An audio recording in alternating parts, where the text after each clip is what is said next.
நீங்கள் உங்கள் தேவனாகிய கர்த்தருக்கு பரிசுத்தமான ஜனங்கள்.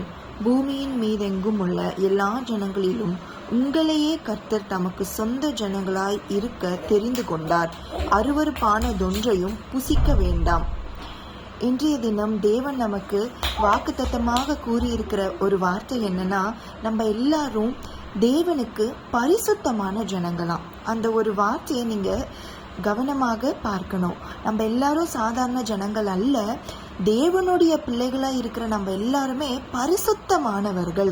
நீங்கள் புசிக்க தகும் மிருகங்களானவை அப்படின்ற மாதிரி, அதுக்கப்புறமா தேவையான என்னென்னலாம் நம்ம சாப்பிட வேண்டும் அப்படின்ற ஒரு லிஸ்டே தேவன் அதுக்கப்புறமா கொடுத்திருக்கிறார். அப்போ நம்ம என்னென்ன உட்கொள்ள வேண்டும், என்னென்ன நம்ம இருதயத்திற்குள்ள எடுத்துக்கொள்ள வேண்டும் அப்படின்ற கட்டளைகளை இந்த வேதத்துல நம்ம வாசிக்கலாம்.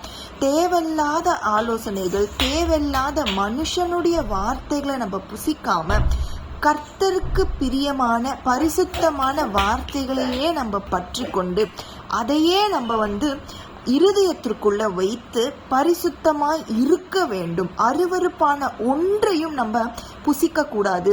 அருவருப்பான ஆலோசனைகள், அருவருப்பான தேவ மனுஷனுடைய பேச்சுகள் ஒன்றையும் நம்ம இருதயத்துல வைக்க கூடாது. அப்படின்றதுதான் பரிசுத்தமான தேவனுடைய ஆவலாக இருக்கிறது.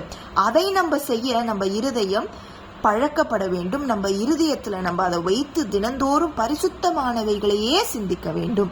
ஆமேன். மார்னாதா.